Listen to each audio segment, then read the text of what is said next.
BD clean, লক্ষ্য পরিচ্ছন্ন বাংলাদেশ।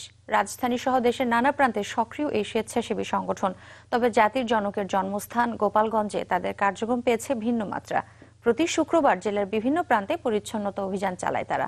রাজীব আহমেদ রাজির উপর ছবি তুলেছেন মেজবাহ আমিন। সবাই বয়সে তরুণ।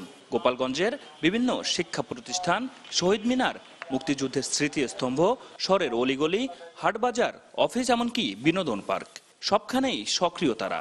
উদ্দেশ্য শহর পরিষ্কার পরিচ্ছন্ন রাখা। তারাই কাজ করছেন স্বেচ্ছাশ্রমের ভিত্তিতে। তাদের সাথে যুক্ত আছেন স্কাউটের সদস্যরাও। প্রায় 2 বছর ধরে সপ্তাহের প্রতি শুক্রবার চলে এই পরিচ্ছন্নতা অভিযান।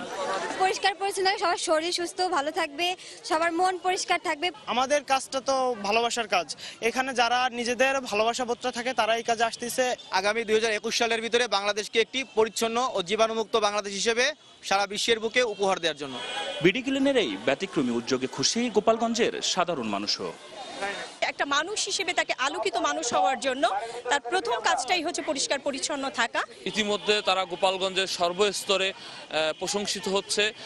স্বেচ্ছাসেবী এই সংগঠনের কার্যক্রম সম্পর্কে অবহিত স্থানীয় প্রশাসনও বলছে, বঙ্গবন্ধুর স্মৃতিধন্য এই জেলাকে পরিষ্কার পরিচ্ছন্ন রাখতে তারা যে কাজ করছে সেখানে সব ধরনের সহায়তা দেওয়া হবে।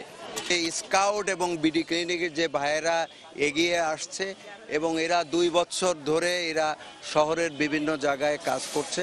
এই কার্যক্রমে আমি রাষ্ট্রীয় দায়িত্ব পালনের পরেও যখনই সময় পাই আমি আপ্রাণ চেষ্টা করি এখানে থাকার জন্য।